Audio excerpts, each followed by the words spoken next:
Hello, this is Gas It Out.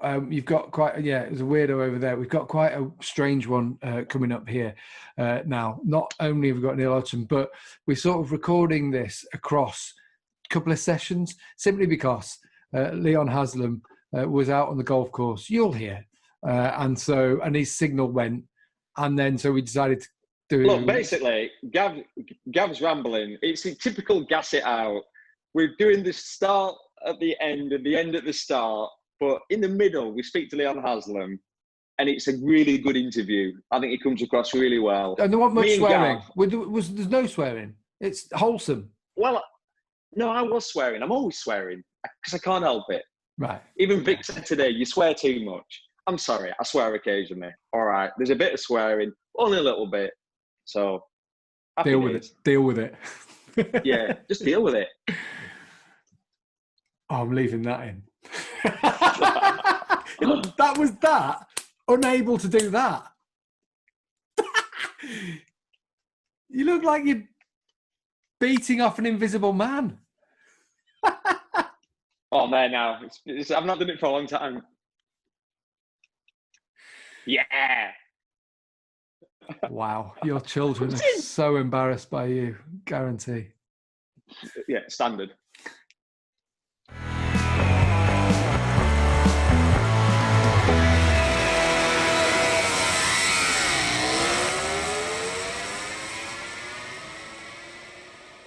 Hello and welcome to Gas It Out with myself, Gavin Emmett. I've got Neil Hodgson on the other end of the line. Remember, if you listen to this on the podcast, you can also watch us on YouTube and on Facebook.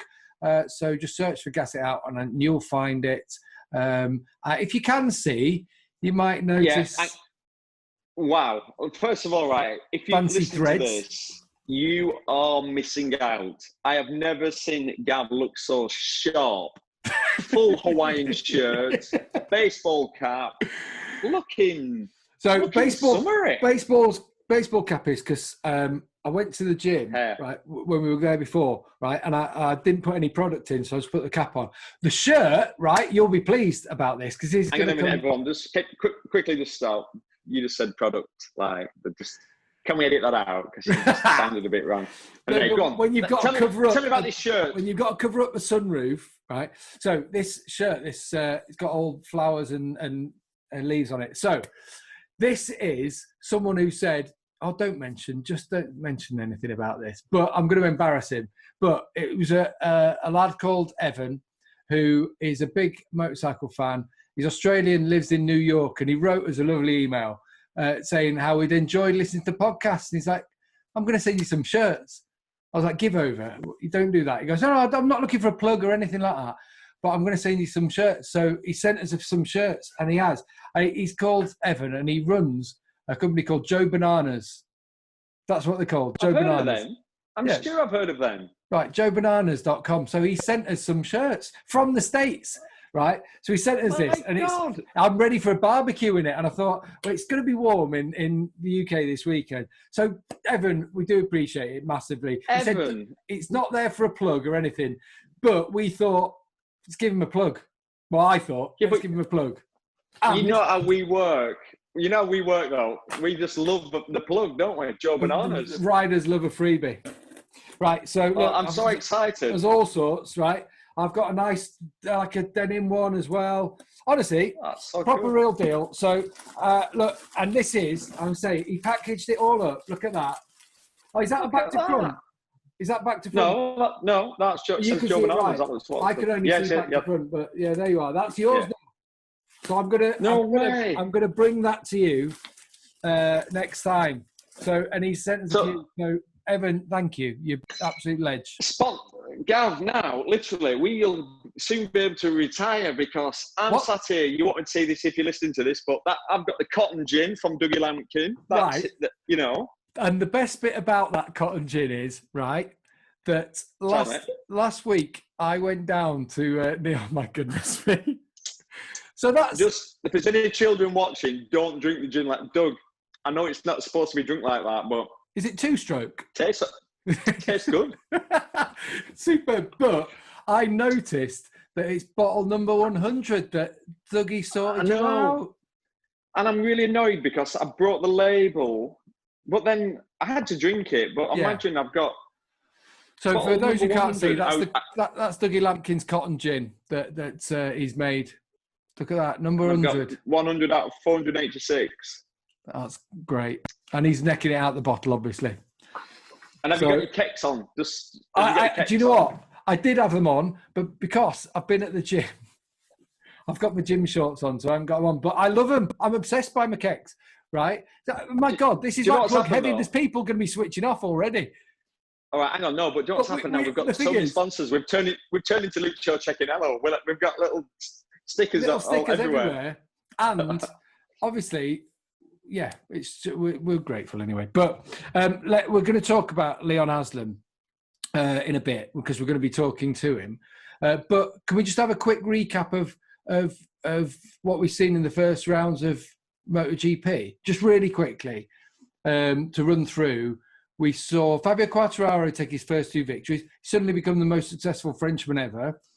Incredible enough as it is. We saw some incredible heroics from Alex Rins, Cal Crutchlow, and Marc Marquez. Marc unable to give it a go at the end. A lot of talk about that. Matt Oxley has put up a tweet, which has just summed it up perfectly. Which is he spoke to his doctor and said, "What do you think about this?" And the doctor said, "My job as a doctor is just to advise people of risks. I'm not there to be paternalistic. I'm not there to be their dad, basically. I'm just there to tell them the risks, and then they make up their own minds." And I think that's about right, isn't it? That's about where we were with it, wouldn't it? Yeah, exactly. It was all we always said with all 3 injuries. It was down to the riders' decision to ride. Obviously, they had to pass a fitness test, and the fitness test wasn't easy at all. If you saw Marquez doing full press, did you see that? I was like, "Oh my God!" I couldn't do, and he's doing the one with his legs up. Yeah, unreal. I mean, so it's proper fitness test. Cal Crutchlow, they were saying they grabbed hold of his wrist and they were yanking it.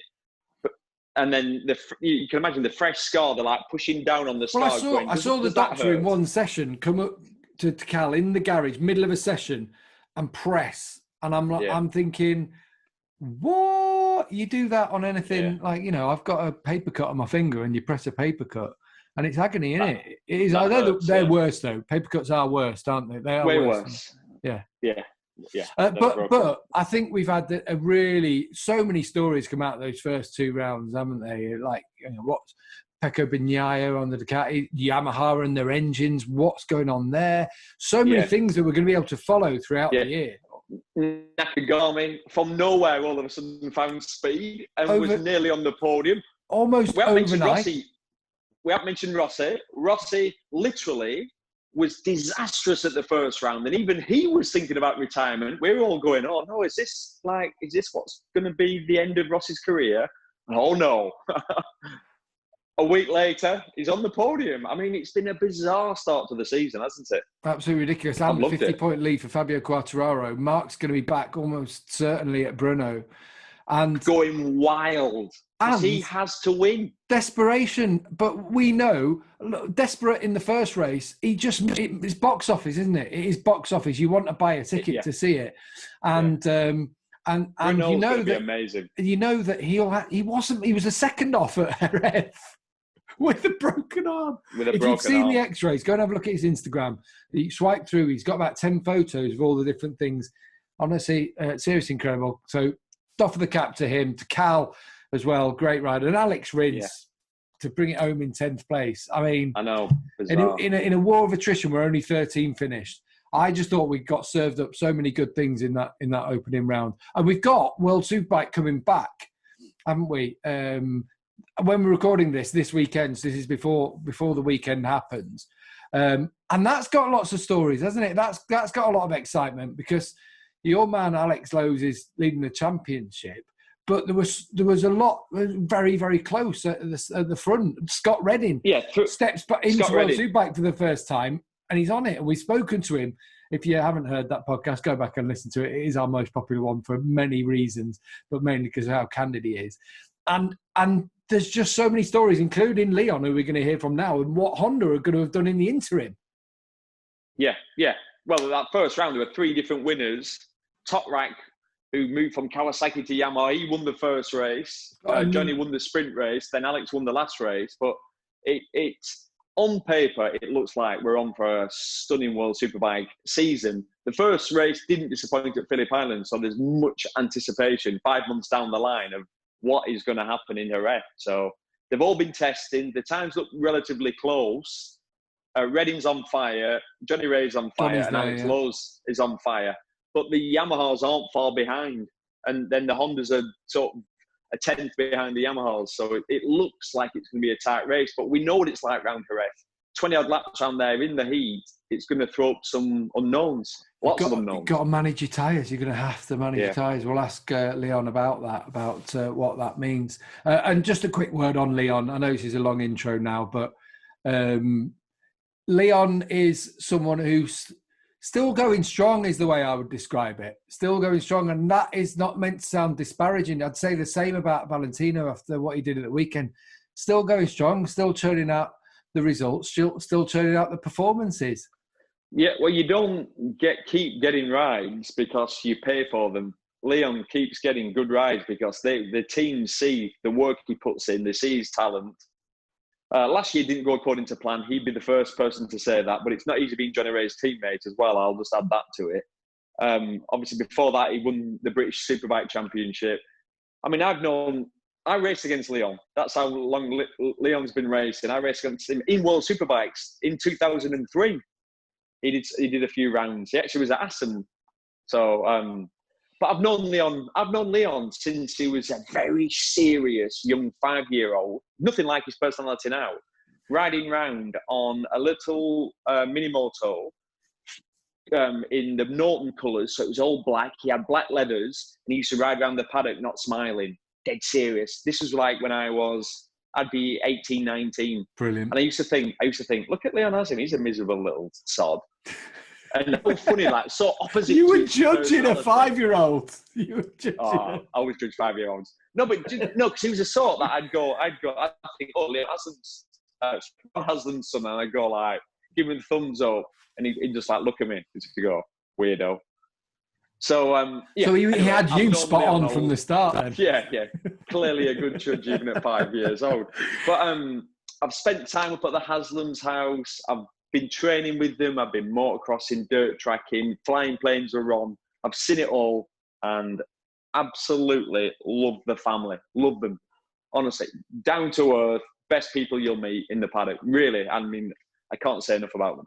Right, well, let's go and have our chat with Leon in 2 parts. Yeah, it's confusing. You'll see. Enjoy.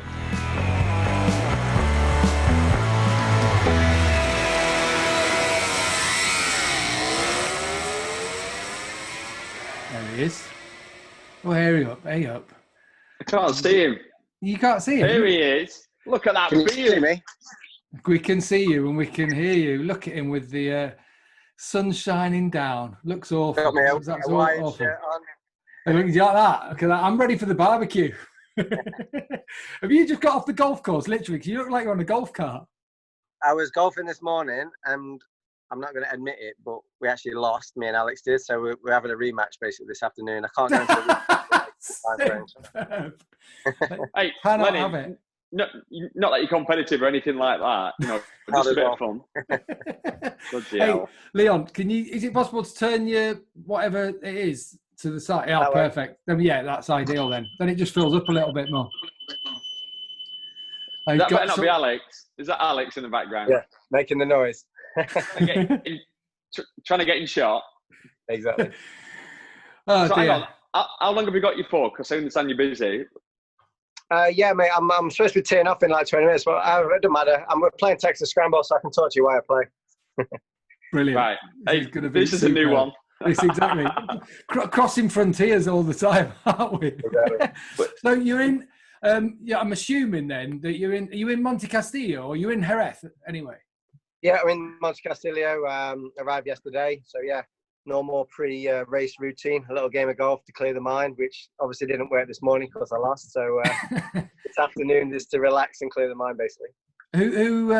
Who beat you then? Who were you playing against? I don't even want to admit who beat me. And Alex. Me and Alex played together, and Steve English and Rocky beat us. Dave Ryan and Steve English. GP. They absolutely destroyed us as well, like by 7 shots or something. I love it. Brilliant. Who did the damage? Because Steve's quite handy, isn't he? I think he's been here for the whole MotoGP 2 weekends. So I think he's played golf every day on Monte Castillo. So we gave him 6 shots, and they ended up beating us by 6 shots gross. So it was like 12 shots they beat us by in the end. Well, I'm disappointed. That's not. I mean, that's clearly why you're going out, to make sure it's a better feeling. Yeah, it wasn't normal. There was something definitely going on, so we're going to rectify it this afternoon. I love the thought of Dave Rocky Ryan smoking you. There's something I like about that. He was out driving us all. I don't know what he was doing. I'm convinced there was cheating in some way. I've just not figured out how yet. No, Dave, Rocky doesn't cheat at all, does he?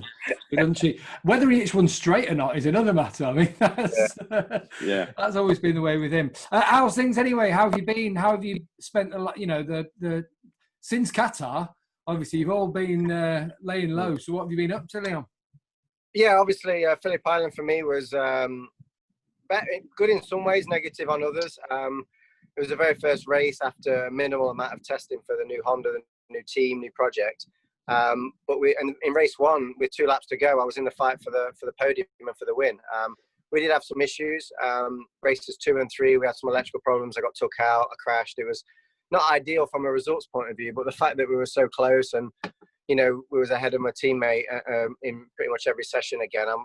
We took a lot of positives from it, but then going into a 3-month break, it was kind of, I don't know, what's the word really? Just I was just wanting to get going. I didn't want to be sitting at home for 3 months thinking about what could have been. Obviously, we had a lot of tests planned for Suzuka, which all got cancelled, and a lot of testing with the team, which again's not happened. So, to finally get back out last month was really nice. I've spent the last month out here in Spain just with the team, just trying to obviously build that connection. And, the tests in both Montmello and in Aragon went really well. Obviously, we've got so much to do, so much to try, and so much to come together as a team. But at the same time now, I just kind of want to go racing. It's feels a little bit weird that we've not rode a race for such a long time. From a physical point of view, I think I'm the fittest I've ever been. I've never had more than 2-3 weeks off. This winter was the first winter I've never had an operation, and I've just had 3 months of cycling and training. So, yeah, from a physical point of view, I'm feeling really strong. Super motivated and just want to get going, really. Obviously, I meant Phillip Island, by the way. I got that wrong right at the start, so apologies. Same time of the year, I always get confused. Go on. Gav, you're an absolute wanker. Yeah, I know that. That's standard. I love that. I'm annoyed in a way that we can only speak to you for a real short time, because I was looking back at your career, and even I forgot. I mean, obviously we've known each other all through your career, but I forgot how much you've done. But also, you touched on it there, how many injuries you've had. You've been so bloody unlucky, like massive injuries as well, like lots of operations, like you say, almost every year. Talk us through a bit of that, how hard it's been to keep basically right at the top of your game with all those injuries. Yeah, it's always hard. I don't think any professional racer is racing injury-free. They're always managing something or an existing injury or whatever it may be. And, I'm really into my fitness, as you know, with Kurt and train with the Lowe's boys and, motocross kids. And I'm now helping a few other young riders. And, looking back at all my old results, I keep all my old results of fitness tests and how fast I could run 10 mile in or whatever it may be. And, everything's always a compromise. But like I say, every year you accept that, you can't run anymore, or your knee doesn't bend that far, or whatever it may be. You always compromise and make the most of any situation. But to actually have a period of time of just, working on yourself, getting back to, I would say, normality, it's amazing how much more energy and how good I feel and everything else about it. And honestly, it's you take for granted of waking up in the morning and being able to just do normal things. And like I say, I do feel quite positive on that respect. And kind of a rare occasion for me, going from year to year and only having a 2-3 week gap, in the winter time. I know you're not as old as Valentino, but you've been racing pretty much about the same time as him, Leon. Or we just lost your picture for a second. But I just wonder if you can take anything from what he did in Grand Prix last week in terms of, and it seemed for him like those months off were recharging his batteries. Have you found something similar? Oh, we lost him there. You haven't got him, Neil, have you? No, I haven't got him. No. His battery's probably gone his phone. Yeah, he'll have been using his GPS out on the course. Yeah. But anyway, while he's sorting that out, we might as well. I'll ask you about, how old is he now? 30? 37. 37, yeah, 37, 38, round about there. Because I remember him from Grand Prix back in, he was there from 99, 2000. 2000, was it? Around about Italjet. And then I remember him 500s. And you say that, and he has done absolutely everything, hasn't he? Yeah. Do you know what, as well? He's rode for nearly every manufacturer. I even wrote them down. He's rode for pretty much everyone except Yamaha. I wonder who's calling. That's Brogy.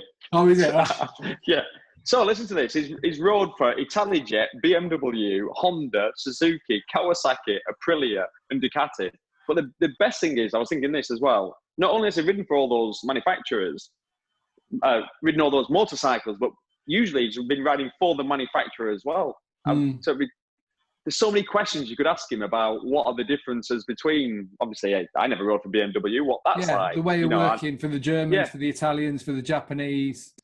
Yeah. Yeah, we'll be able to do it.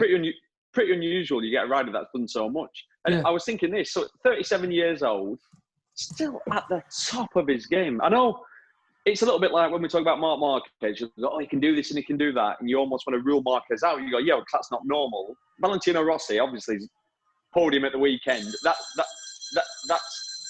Alex calling me. Let me just find out, because Alex is with him. Down there.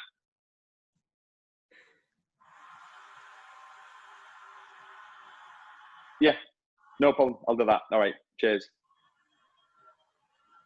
So basically, I was right. My phone's died.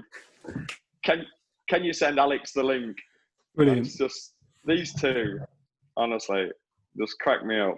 What was I saying? Oh yeah, but like Leon, he's still at the top of his game. You look at Alvaro Bautista last year, winning all those races. You thought he was pretty much the man.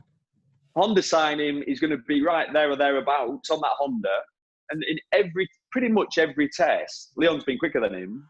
And the first race weekend, like Leon said, didn't quite go according to plan, but he was right there with Bautista, who you'd still say is obviously a top doer, So he's still good at it. But I think Leon will race into his 40s and still be really competitive. I know he's the ultimate chip off the old block.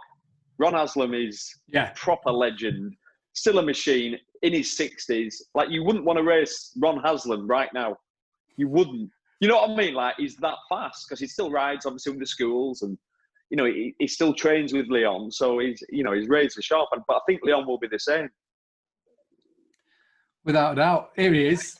I'm back. So hang on. Technical issue. So now you're just using Alex's phone because you're going to try and. There'll be some cost element to it where it'll cost Alex now. Don't tell him. Yeah, exactly. I'm using his credit. Exactly. He's got pay as you go, hasn't he? He's got pay as you go. Yeah. I was just saying, Leon. Obviously, you're into your late 30s now, and I remember you from way back in Grand Prix, and you've done so much, as Hodgie was saying. But do you take heart from what Valentino did last weekend in Grand Prix, for example, and for the fact that you've had this downtime for the first time? For him, it seemed to recharge his battery. It seemed to give him, I don't know, he either missed it or got time at home that he hadn't had and realised, I still love this and I'm still enjoying it. Is that a fair comment? Yeah, I absolutely love Valentino. Everyone kind of writing him off, all the youngsters coming through. But, he's an absolute class act, all the championships that he's won. And to see that motivation, to see what he's done with the camp, to get that back. And, obviously I've had years where I've been injured and you get down and obviously you second guess yourself. But honestly, I feel the best I've ever felt. I feel that I'm riding really strong. And, the biggest thing from my side is that, I've come into the Honda team, obviously for my experience, for the Suzuka experience, etc. But dominantly, they've employed Alvaro Bautista, who come into a championship brand new and won 15 races off the bounce. And, what better person for me to have alongside me in the garage? And every single test I've done, I've been faster than him. And that for me is such a boost in confidence to know that, I'm literally competing at that level that a guy literally should have won the World Championship last year, And for me, that motivation, the motivation of developing a new bike, which, I'm all about, and the fact that, when we get things together, this could be my opportunity to be world champion. I'm absolutely buzzing. I love it. But basically, that's just what we were saying, wasn't it, Gav? It's pretty much exactly what we were saying. At 37, you are at the absolute top of your game, And I don't take this wrongly on. I think a lot of people didn't expect you to be as fast as Alvaro. I think everybody expected him to maybe have half a second on you, but it really shows that, that you can still do it. Yeah, now for me, it's a massive confidence boost. Always I try my hardest, and you do what you can do. And I'm not hiding the fact that I struggled last year. Coming back into World Championship alongside Johnny, having to ride a certain way, overriding it as I normally do, and making a lot of mistakes. It wasn't a great year for me, but this year has been a completely different mindset. I've come in, they've changed and adapted to everything that I've wanted. We've been consistently progressing, getting faster, and obviously quicker than the guy that they've in theory employed to win the World Championship. So from a confidence point of view, I'm absolutely beaming. I'm so happy with Honda, what they're doing and the effort that they're putting in. I've got no complaints. Yeah, about the effort that they're putting in there. I'm intrigued what they might have done in this downtime, because I know there'll have been factories closed at some point along the line. But I also know Honda, and I know the way they work, and they'll always be trying to find solutions. And it is a bike in development, isn't it? So I just wonder, are you aware of them having been able to do things in the interim period between Phillip Island and what you've got coming up in Jerez? Yeah, the fourth is HRC. The emails and the people that's emailing me is the people that, you can't get any higher, and the work that they're doing in Japan. Obviously, it has been a bit of a stopper on development, the fact that we've not been able to ride, we've not been able to test, but that hasn't stopped them from, pushing on the development, the emails, and, every time we go anywhere, the effort that we've got there is phenomenal. And can you hear us, Leon? Frozen. Nice little... Yeah. Model pause. Yeah. All right. Shall we convene later on then? Reconvene. Yeah. What we already knew about motorcycle races is they're absolute competitive weirdos, aren't they? So essentially what's happened is we've been totally blown off only because they lost. Him and Alex lost in a game of golf. Immense. So anyone who's played a game of golf, it's 18 holes. It's about 3 hours, 3.5 hours. 4 hours. Often 4 hours. Easy. Often 4 hours. I find it quite boring. I don't mind hitting the ball every now and again. But the thought of doing another round of golf in the day. And anyone who watched Grand Prix, watched MotoGP, knows it's slightly warm at the moment in Jerez. Yeah. They're a pair of idiots, aren't they, basically? They're a pair of idiots, but I love them. At least they can't hurt themselves doing that. Maybe sunburn. Maybe sunburn's the only issue. Well, exactly. Well, you know what Leon's like? He's Mr. Suntan anyway, because he goes really dark. Alex Lowe's, on the other hand, look like a beetroot. Got that pale skin, so he's going to have a burnt neck all weekend. That's why you used to have that. Was it a pink helmet you had once? You can blend it in. A pink number on it. Exactly. Right. Okay. Well, let's redo this. Reconvene later on. Easy. No problem. Hey, this is life. Allora, dai. Right. Ciao. Ciao. Right, so we can get back now to where we were. Do you remember what your question was? I haven't got a clue. Right, let's get back. The thing is, people who are listening are going to know exactly what the question was, but I can't remember. I do remember one of my questions. What, the 5 hours ago question? He's had a he's had a lot of time to think about it. Look he's such a handsome man, isn't he? Look. You want me this way, isn't it? Yeah, that's perfect. The first question, and it's not necessarily the one that we were asking you when it was all got a bit crackly, Leon. Did you win? Obviously. Otherwise, you'd still be out there. just have a little look at the two miserable two over there, and you can tell who's won. Oh dear. We won. That's so funny. We shot 70 actually. Shot 200 par. We had a really good day. Yeah.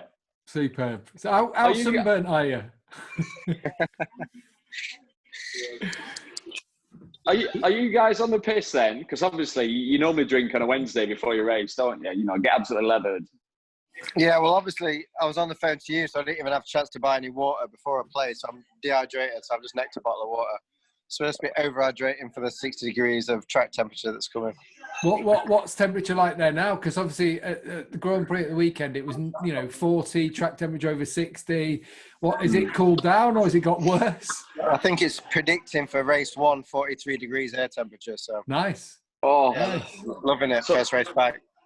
even hotter. All joking apart, though, is it something you worry about, or is it? Have you been in them conditions before? That hot? Yeah, obviously Suzuka's can get extreme. It's more the humidity there than the actual temperature, and Malaysia. And in all fairness, I actually love them sort of conditions because I know others are going to struggle, and that's where the mind over matter of you can come out on top and have that little advantage. But the biggest thing I'm worried about is actually the heat from my right foot, the exhaust. I really get bad blisters on from the heat from the exhaust there. So I have everything. That's the one thing that I'm not looking forward to. Oh, is that something that's what happens with a couple of bikes, or is that particular to the Honda, or what?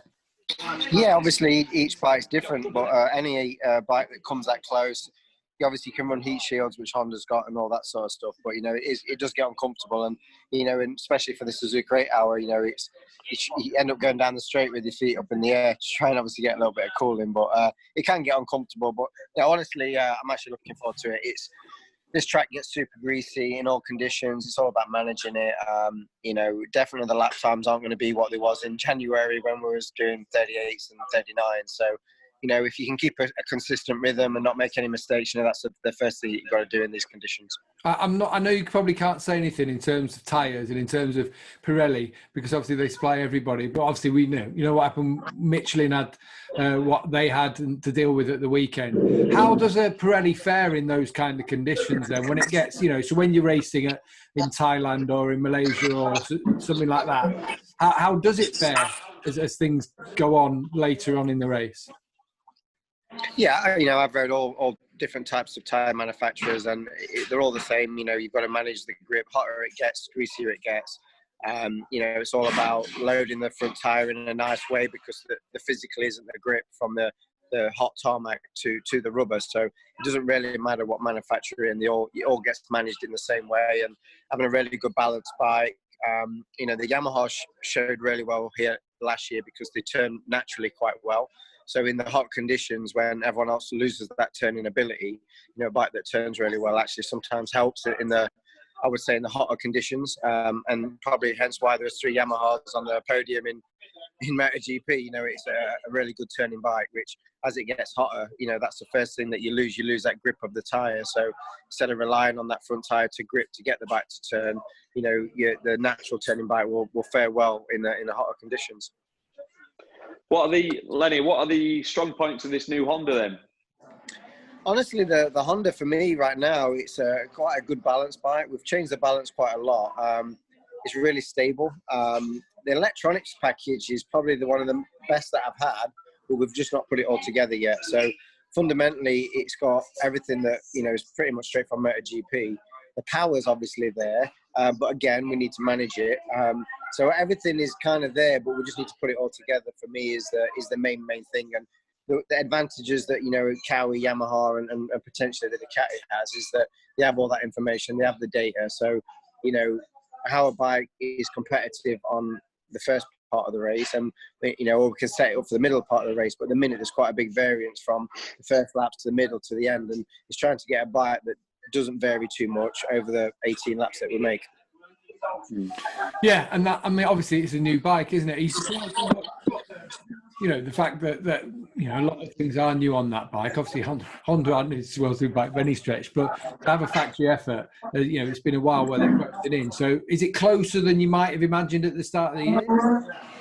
Yeah, honestly, the starting point was quite different from. I think a lot of the information that Honda has isn't from World Superbike and it isn't from Pirelli tyres. And luckily, with my experience from jumping backwards and forwards from Suzuka 8 hour to British Championship to World Championship, is a very clear understanding of what each tyre needs, to perform. And at the minute, the difference between going from Bridgestone, say, in Suzuka to World Championship, the fundamental balance of the bike is completely the opposite. So the direction that we've gone has been very clear. The understanding of what is needed for a Pirelli tyre to go fast is very clear. And that's kind of where we've headed in a very short period of time, and how fast Honda's adapted to that is very, very impressive from my point of view. But still, we yet to, you know, put it onto the track and get a result with it. You know, it's kind of just been done in the testing, and you know, and like I say, they've reacted really fastly, but we do need to go racing and put it to the test. And Leon, is the rocket there with you? He's flying out tomorrow morning. Yeah, he's been a big help, to be honest with you. He's, you know, his experience around the circuit has been fantastic. It's been at all the tests so far this year, and yeah, you know, we're working in the same way as always. Because he's obviously it's your dad. Just for the people that don't know, we're talking about Leon Haslam, absolute legend.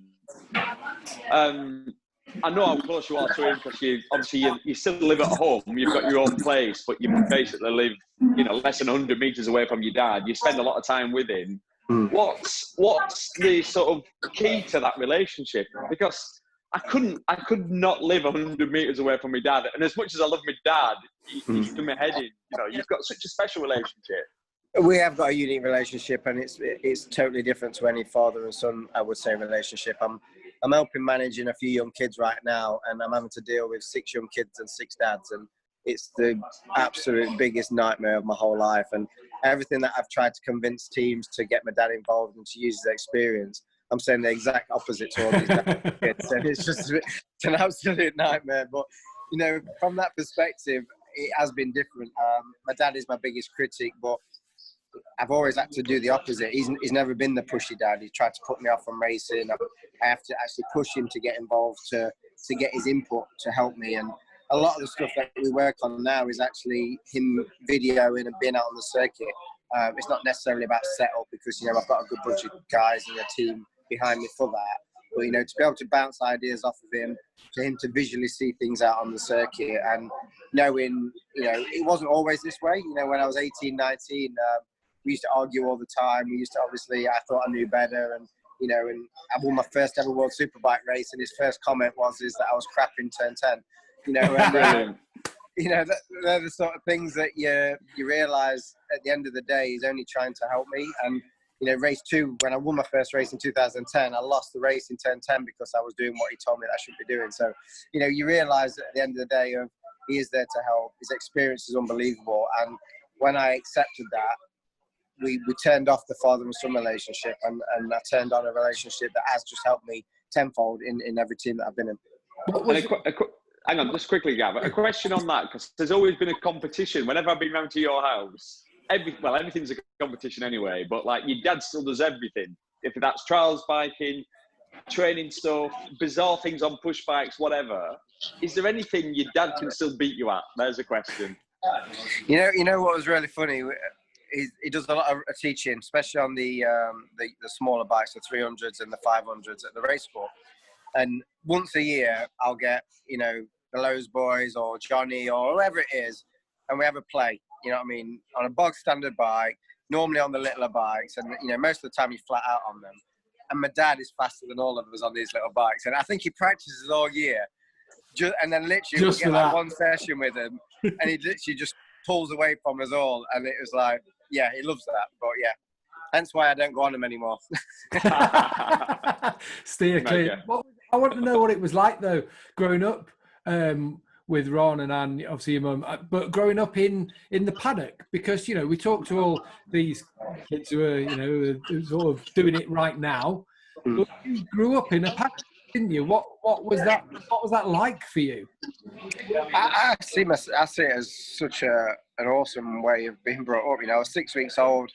I was being travelled the world with my dad doing Grand Prix, and my early memories is playing in, you know, Elf Honda's tent and Serge Rosset hanging me from the awning poles, and, you know, riding around bikes. For me, that was just normal life. And, you know, when I got to an age where I was riding and doing motocross, my dad had actually come back from Grand Prix, and he was running Team Great Britain. So, you know, for 8 years, I had riders living on camp beds outside my bedroom in my own house. You know, James Hayden, you know, Carl Harris, all these riders lived in the house with mechanics.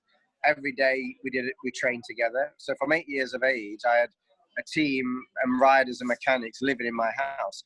So every day was a play day. You know, every Friday there was no training. It was having fun. It was who could jump the furthest. It was who could, you know, do tricks or whatever it may was. So for me, I've lived every day in that way. And, Neil's been to the farm and seen that sort of thing. And that's what I love. That is the passion.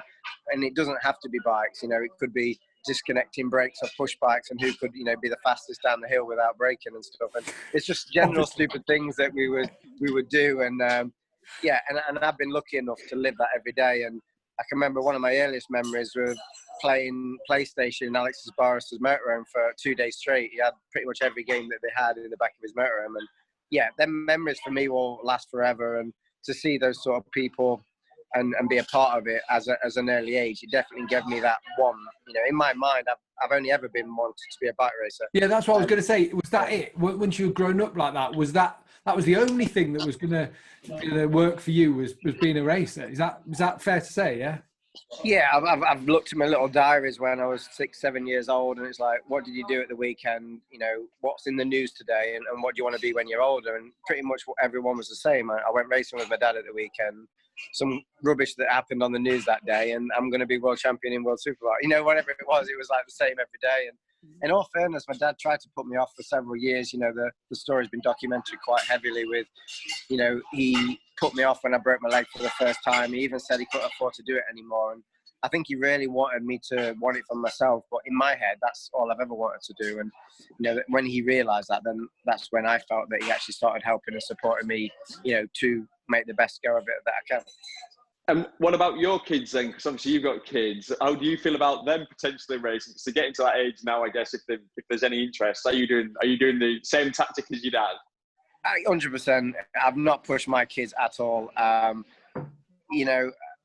There's more downs than there are ups in racing, and you need to want it. And helping young kids now and training, it highlights so much to me that if someone wants it or not, it's irrelevant of how natural talent they are, or even irrelevant of how fast they are. You can pretty much tell if someone wants it or not. And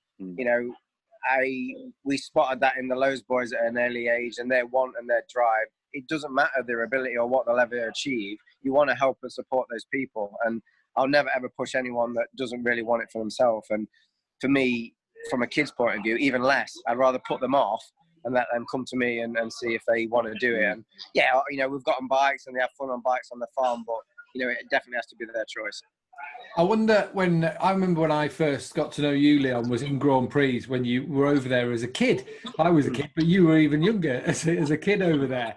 And we had a bit of fun here and there. But I just wonder, do you ever feel you never got a fair crack at it in Grand Prix racing, in 500s? Because you were on the twin, and then in the middle of the season, Chris Walker stopped. You're thrown on the V4 all of a sudden. You were 18 still. 18 years of age and one of the youngest in the Premier class ever, and you're riding the V4 that was out there, and it just that nobody could ride. Nobody could ride. And you just chucked in at the deep end. Honestly, what I gained from that year, it wasn't ever going to progress me in my career. But racing against Valentino Rossi and your Kenny Roberts, and jumping off of a 125 Italjet that blew up 16 out of 18 races, straight onto a 500. And I remember having a big battle with Arachi Karaoke at Suzuka, and it was phenomenal. When I jumped on the V4, I crashed twice every weekend, and I mean crashed big.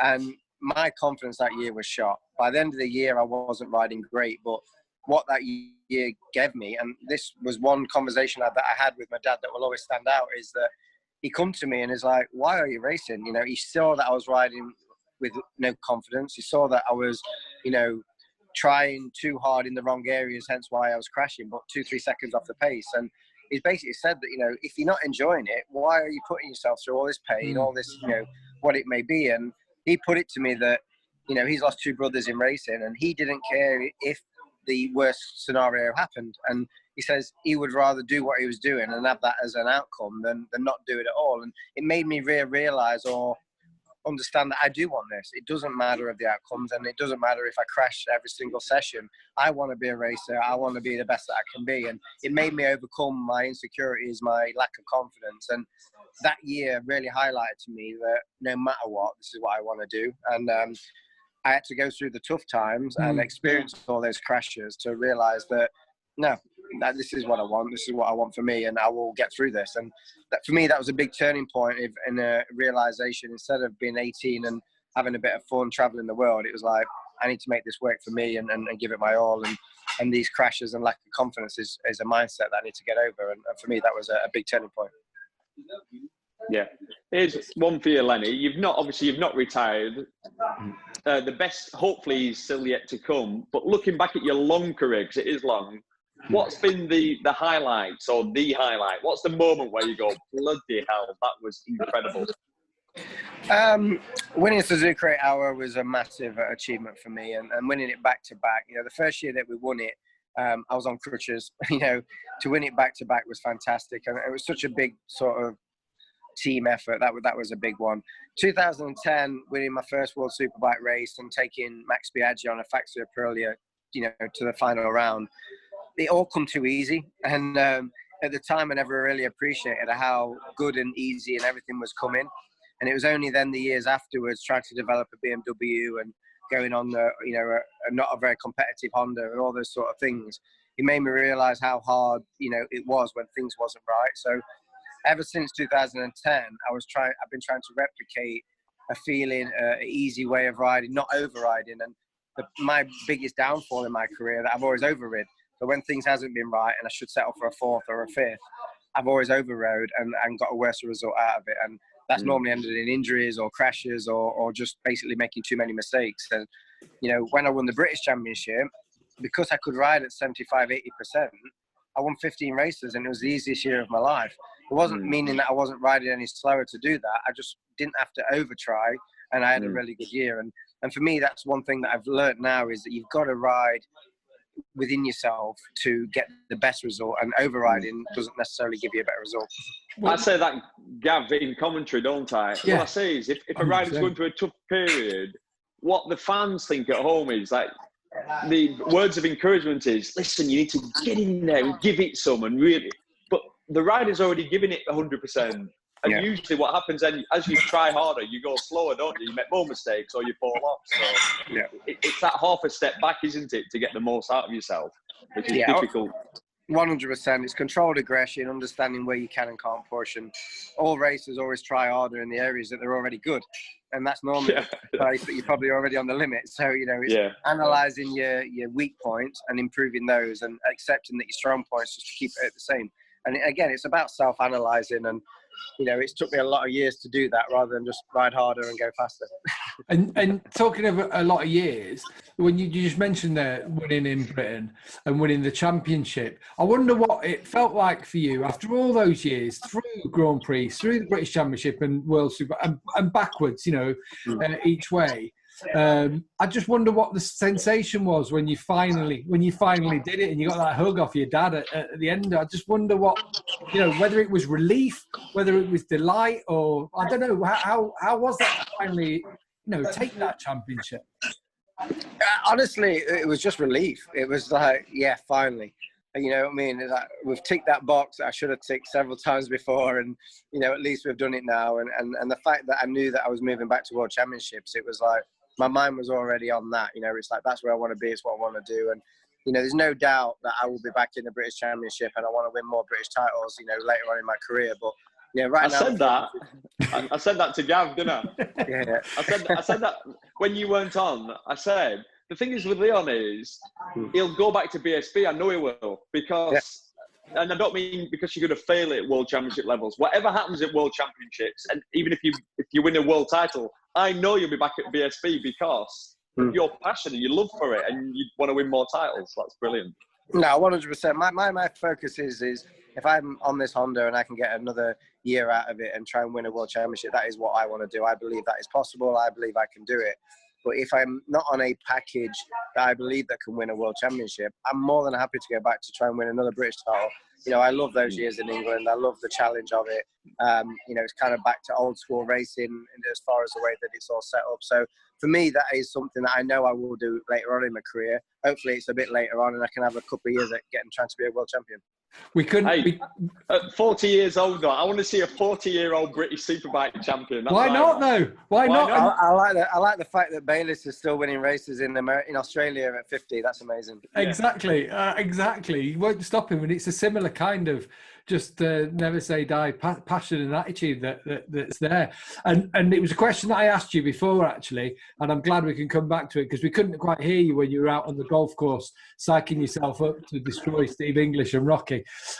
Was about Valentino Rossi and the fact that he was still going on strong, but he's going to keep going, isn't he? Did that give you a bit of encouragement at the weekend? Valentino's been a hero of mine for so many years, and what he's achieved, what he's been doing, you can't ever take that away from him. But to see the passion that he's got, the speed that he's got, and it is fantastic. I see my dad; he's 63 years old, and the passion that he's got for bike racing, and he's up at 4 a.m. getting pitch bikes ready or trials bikes ready or whatever it may be. He absolutely loves it. In the lockdown, when lockdown opened up, he'd done like 9 track days, my dad, on a CB500, and he absolutely loves it. And I see that in Rossi. He's been, he's got that new life, he's got his academy, and it definitely has not slowed him down. And, and for me, that is fantastic. And for him to get on the podium again at the weekend's awesome. And did the lockdown, I think for me, we spoke to Valentino a couple of times during lockdown, and he sort of said it was the longest he'd ever had at home, longest that he'd ever got to spend time, with his mum, with his girlfriend, a bit of family time, but away from bikes. And actually, you couldn't go out on the bike. So to me, it seemed like his batteries were recharged. Do you feel that similar sort of thing? You've had that first chance since you were, 14.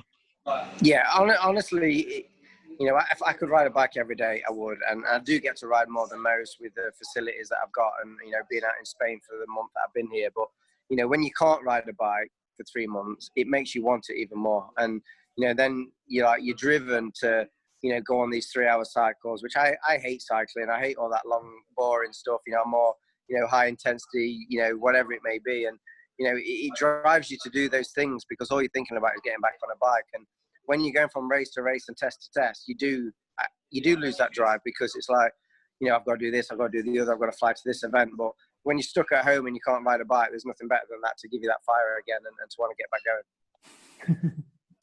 Lenny, you talk about being smooth, but when I've been up at Ed Warren's at the flat track, I have never seen a wilder man on 2 wheels.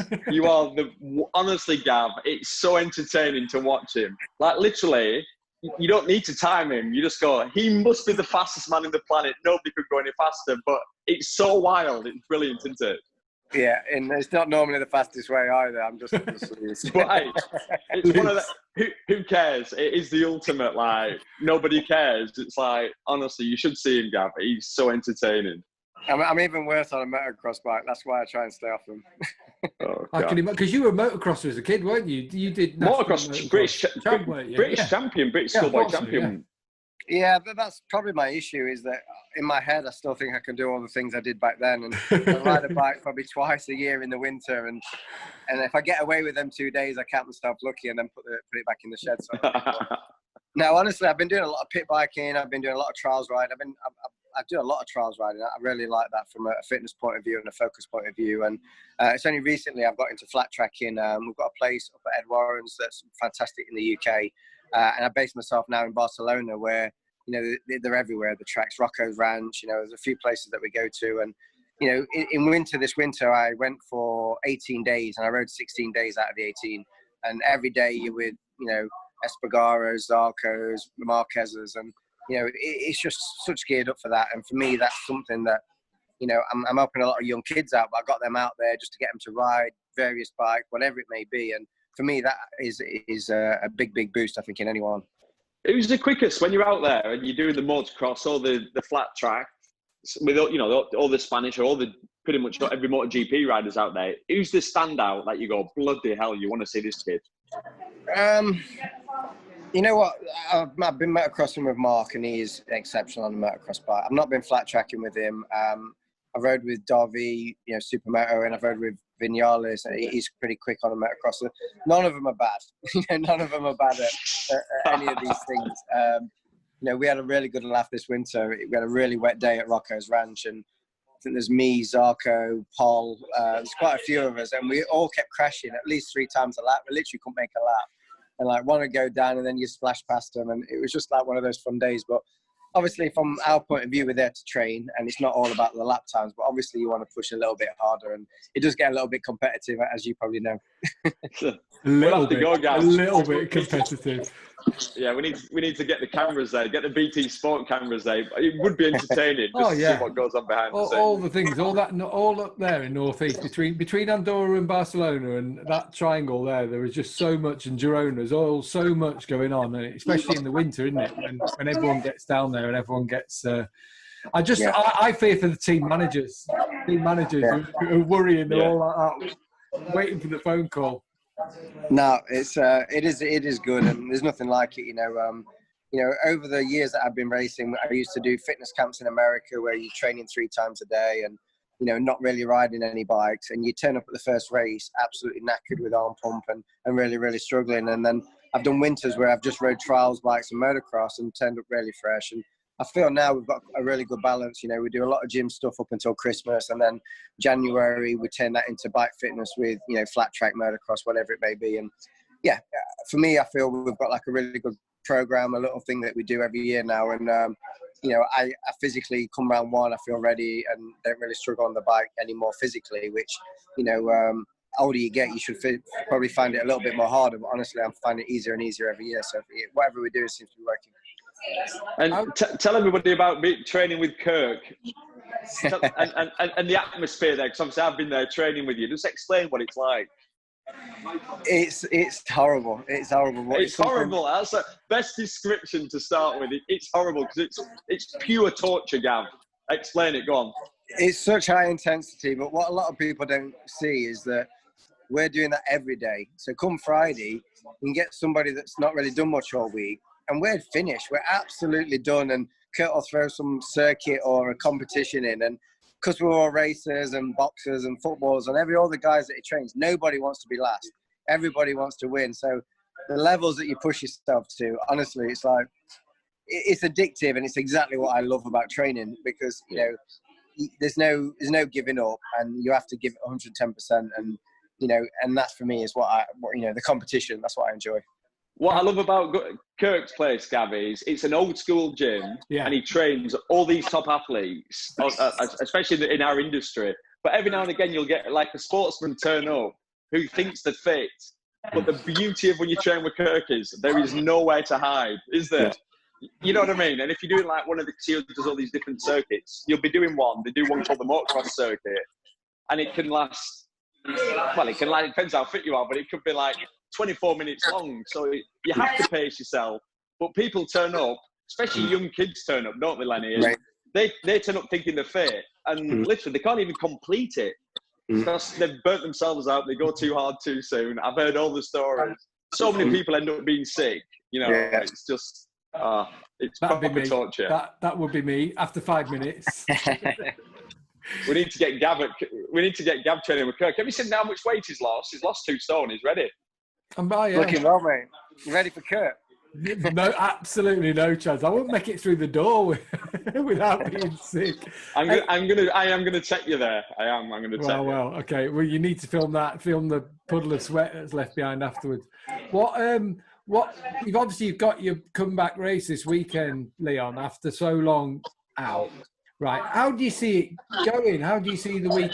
I mean, is there going to be a bit of a getting to know you? Because, time's short over a World Superbike weekend, isn't it, in terms of track time? So, I'm assuming you've got a plan in place with your team. I know you've been in contact with them, that kind of thing. But what sort of thing are you expecting this weekend? Yeah, honestly, I really believe in the package that we have is capable of fighting for the podium. But the issues that we have is we have 2 45-minute sessions, and then we're into Superpole and then a race. So to get up to speed, to find the setting, to iron out all the things that we haven't got, mapping, engine braking, all these strategies, and then also me getting up to speed and you're competing against Johnny on the Cowie, which is, is on that record pace straight away. The Ducati's already got the base set in. The Yamahas won both races last year and was super strong. We're competing against, that's just 6 riders straight away that we're already trying to bridge a gap. And if you're on the back foot in World Superbike, you end up going into race one, still making big changes rather than have done 1 or 2 race runs like everybody else. So it's that process is what we need to bridge that gap faster. I'm pretty confident that the pace will be there, but we need to do a race run in FP2. And, you know, if we're not ready to do a race run in FP2, the first time we do a race run is in the race, because that's the only session you can do a race run. And then it's those sort of things that, you know, we need to bridge that gap. We need to get the information faster. People don't see that, Neil, do they? They don't see, you know, they come and they might look at a result on a timesheet or look at you in the race and sort of go, well, you know, I was expecting the Honda to be up there. I was expecting that. But it's a different set of circumstances, obviously, for every team. Everyone's got their own story and everyone's got everything going on. But, Neil, the fans at home need to sort of have a look at, you know, getting it set up and prepared for a race. After 4 months out, it's not going to be easy. Someone could just look it, couldn't they? Could just look it out. Well, Leon's mentioned it a few times. The problem everyone has is Johnny's still on the Kawasaki and he's first flying lap. And Johnny does it on purpose, obviously. He's very confident, very comfortable. And he wants to destroy everybody. So he goes out. So by the end of that first 45-minute session, that next session, he can do a race run. So he can then figure out the tyre combination. Where for Leon, that second session, that's when Leon will be doing all the big changes for the first time after his first 45 minutes on track. So that's probably, it could be anything from, you know, big changes like head angles. You're basically trying to find the lap time still. And it's pointless doing a race run until you find the lap time. Yeah. So whatever it is, you know, if you only find the lap time going into race one, then you're not race prepared because you've literally only got to the pace that you know is good enough.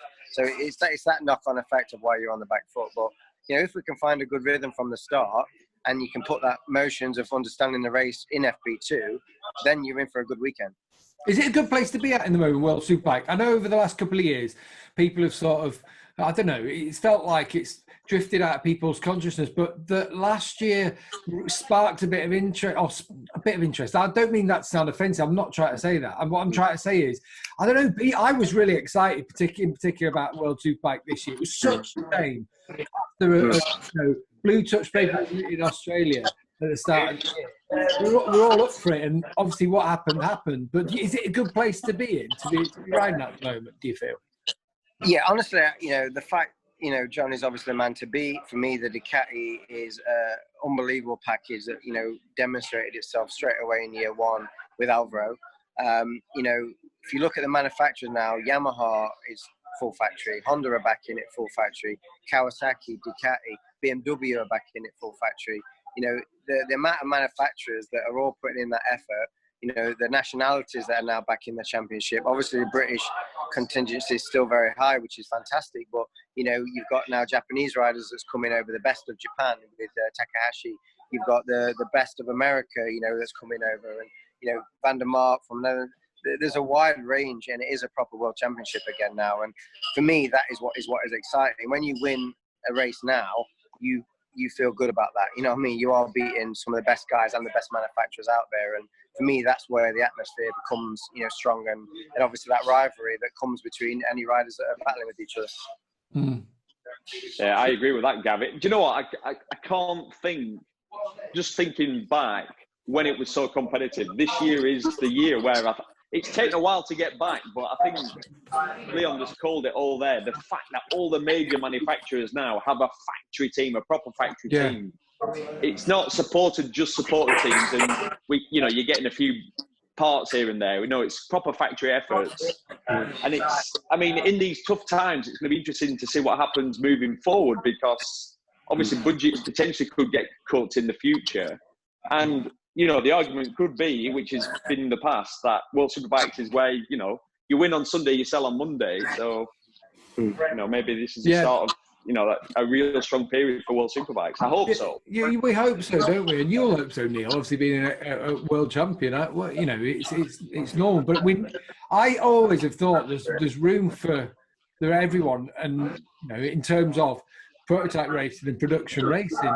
You know, to have two healthy championships is good for motorcycling. And the worry always is when there's something like coronavirus, where economies all go to pot, isn't there?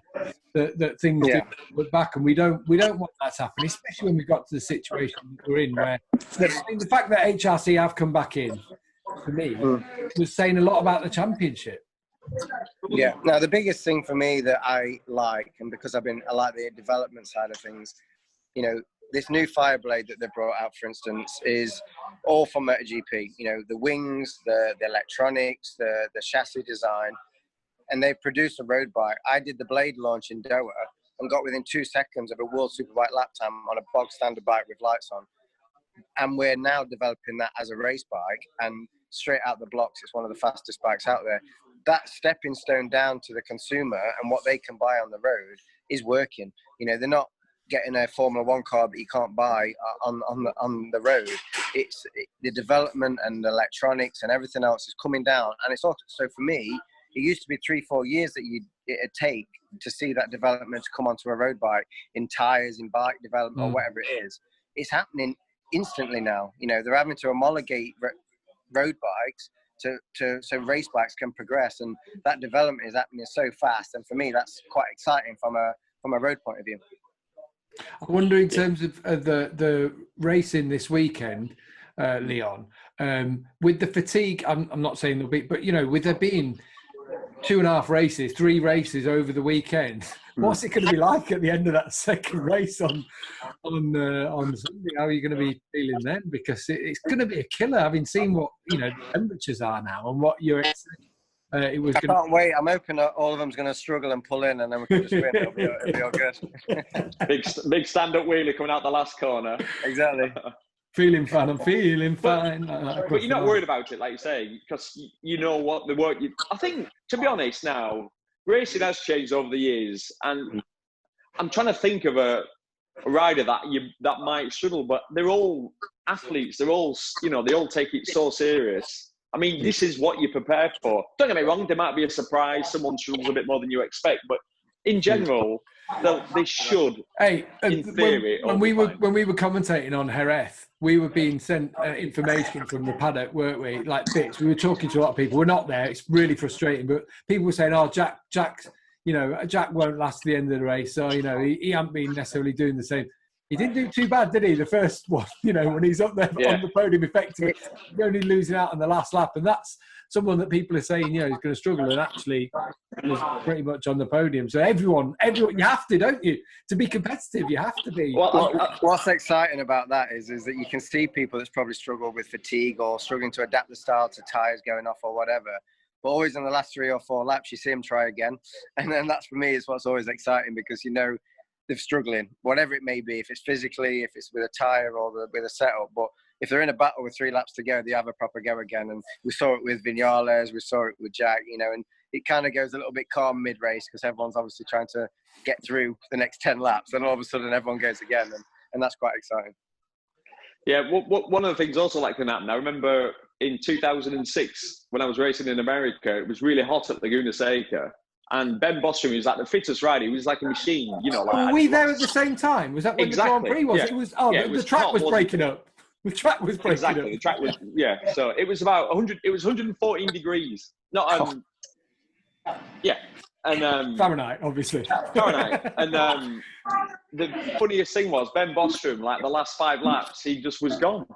But it was only because he was obviously probably the fittest rider I knew at the time. But if you don't prepare yourself, as in if you've not had enough water, you are done. You know, it's like if you're not putting fuel in your bike, you will run out of fuel. So you have to get that side of it, so the balance right, haven't you? Yeah, 100%. That's what he's doing now in the bar. Yeah. Right, listen, Leon. I'm going to ask you, Leon. I'll ask you a few. My quick fire questions, and then we'll let you go, because I'm worried that the lads are sat behind you and they'll all be drunk by now, especially Rocky. Right, quick fire questions. Now, look, this is maybe different for you. Normally, I ask the riders when they were a kid, what poster did you have on your bedroom wall, which rider? But I guess you'd have had pictures of your dad, or would you not? Tell me. Back in the day, actually, was Max Biaggi on a Rothmans 250. That's how far back it was. Brilliant. It was on a Rothmans 250. Yeah, Luca Cadalora, Wayne Rainey, Kevin Swans. I love it. I love it. Not your dad? Yeah, you know what? Everyone always said that, but for me, it was just my dad. He wasn't even. I never saw him as a big biking hero. It was just my dad that I went around with. Yeah. It was a kind fair of point. Obviously, we've talked about golf, but I'm really interested because I'm so bored of talking to Alex Lowe's, Sam Lowe's. Both of them individually tell me that they're better than the other two. I want to know, out of you three, who's the best golfer? Once and for all, no bullshit. You know what? I can honestly say for the last, I would say 3 years, Alex has probably won more games over me and Sam. But the last 3 months, I think I've come out on top just a little bit. So it's one of them. When they first started golfing, I had them easy, and then they overtook me, and it absolutely wound me up. So over lockdown, I've been secretly practicing, and we've got it back a little bit. You're brilliant. Is he just been switched off there? His screen's gone. I was worried that you called your phone. I thought that was dropping the mic. Yeah.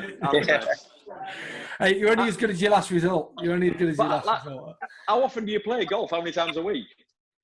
You know, when we come out of lockdown, I think we did like 4 games in 1 week. But normally, if we can get out once a week, you know, that's kind of what we try and do. So it's nice to play just before a race weekend because it does absolutely get you away and give you that nice mindset.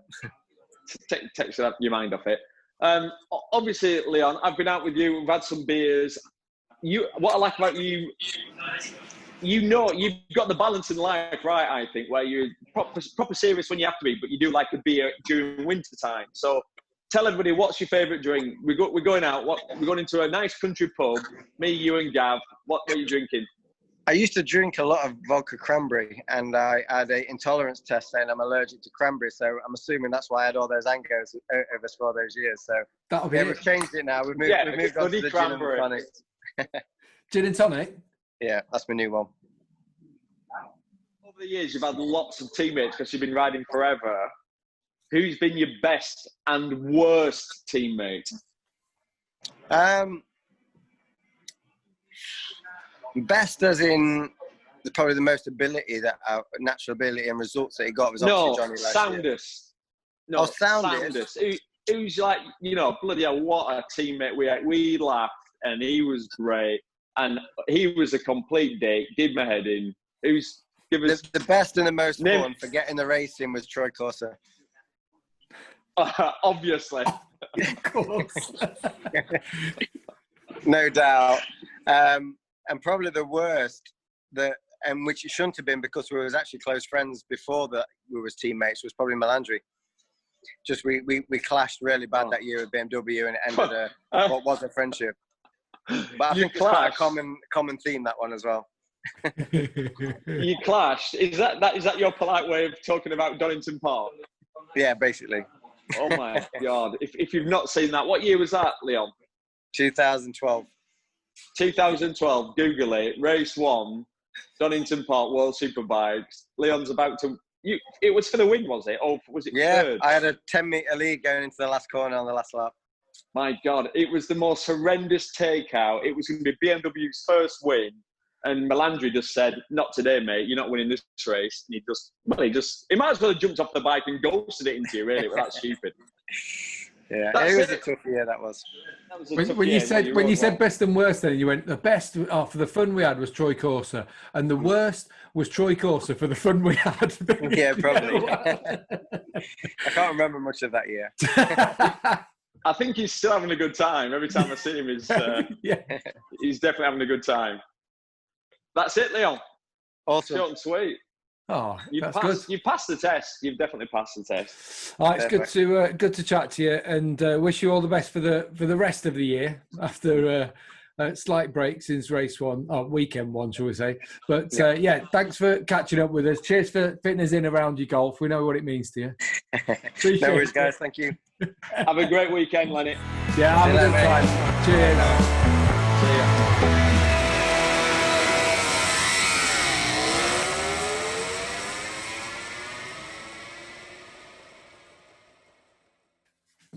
Superb. I mean, I'd love to say right now that, you know, they're going to have a rubbish evening now, but I bet they'll have a nice evening, chewing the fat over a game of golf. And it's just chilled, Gav. He is, isn't he, though? He's got that. I said it about that balance, and that's what I never had in my career, and I can see it in other riders. There's two types of riders. There's either the intense one, or there's the one that's just a bit relaxed. That can switch off. Can switch off. Leon so switches off. He's happy-go-lucky. Think about this, and you've known Leon a long time.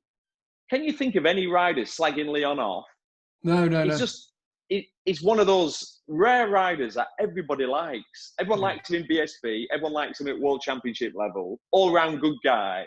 Just like his shock horror, like his mum and dad. If you know, who are lovely as anything, you know. Just the ultimate salt and earth, down to earth, lovely people, you know. And that's Leon, isn't it? And he will be winning British Superbike championships or trying to win them in his 40s, which I'm going to enjoy watching.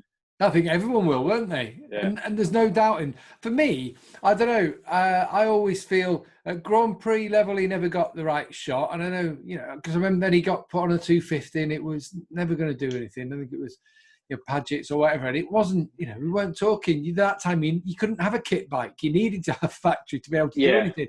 And it was, I felt that was him gone out of Grand Prix, which happened to a lot of people over the years. But then I'm sort of like, well, he's just a kid doing that. Wait a second. And then, you know, rebuilt himself, didn't he? A few times. Exactly. You know what I mean, though? A few times. He's reinvented himself. Yeah. It's resilient, on a number of occasions, yeah. Just keeps on coming back. And, you know, if he can click with that Honda, would you say that it's impossible for him to win a race this year? No. Not at all. You know what I mean? Of course he could. You know what I mean? He has got the ability to do that. Of course he has.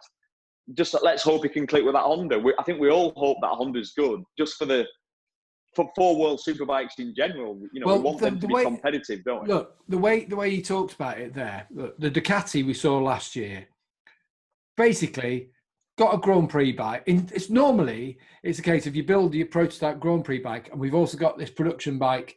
Yeah, obviously we've learned a few things, but we built a production bike. And what Ducati did was, how can we make this Grand Prix bike work on the road? Basically what they did, didn't they? Yeah. And so Honda have sort of done something along those lines, really, haven't they? They've sort of gone, well, this is what we do with a V4. This is what we do in MotoGP. How can we just make it so it can be ridden on the road? And that's where you've got this bike. So you've got to feel with what Honda can do. I know they haven't made the greatest MotoGP bike in recent years, but Honda can build a motorcycle, can't they? Yeah. And what happened is Ducati did raise the bar. Ducati, in my opinion, still have the best bike in World Superbikes. Kawasaki, however, have the best rider at the moment. I agree with you in that, but I also feel that what Ducati have done last year is they're learning things still, aren't they, about how this whole package works together, you know, in terms of it being the new bike and Pirellis and you know the rules and getting inside of everything and you know RPM limits, those sorts of things. Whereas Kawasaki have just built on what they've had and kept going and building. So you know where they do have the best rider who's been successful, I also think they've got all the data and information and building on top of things every single year. Is that make sense? You're right. What I've learned obviously through Alex Lowe's is this is definitely something. I'm not saying that the Kawasaki is bad. Obviously, I'm not. But what I'm seeing and hearing is Kawasaki have the best rider in Jonathan Rea at the moment, right? But also they've got the best team. It's got an incredible team. I don't necessarily think that Kawasaki is... streets ahead. The difference No, at all. I agree. But what I mean is everyone's got sort of strengths, haven't they? Yeah. You know... But where we're going with this is, that's why we need the Honda to be good. Yeah. Because that's what they're up against. They're up against the Ducati, which is the best bike, and they're up against the best riders and team in the Kawasaki lot. Yeah, Yamaha's bike works. Is the best bike at like a couple of tracks, but unfortunately the Kawasaki is better at, you know, that package is better at 8 of them. You know what I mean? And that's why we're potentially going to have good racing. And the BMW's right there as well, isn't it? You know, it is. So, yeah, I'm so excited. I mean, the opening round at Phillip Island was stunning. And then, but that can sometimes give you a false sense of security. Phillip Island's very unique, isn't it? Yeah. It's a unique proposition. When we go there for Grand Prix, you always get amazing races. But also in World Superbike, the start of the year, it always, I don't know, something's always different there. And how many times over the years have things happen at Phillip Island and it's not painted the right picture for the rest of the year. Yeah. But this is such a different year because now it's 5 months since they were racing there, you know? So such I a big think weekend. It's going to be fascinating. Yeah. It's going to be fascinating. Such a big weekend.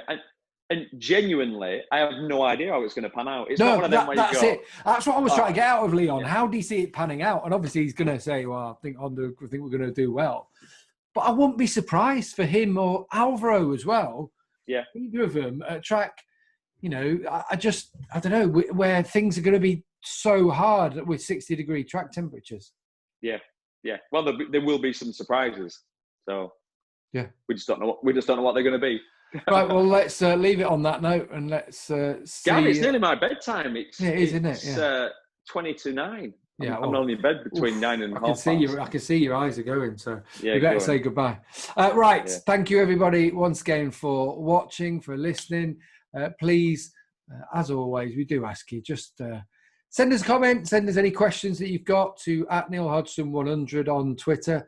Gavin Emmett is mine. I wasn't going to give mine then. I was just going to fire it all towards him.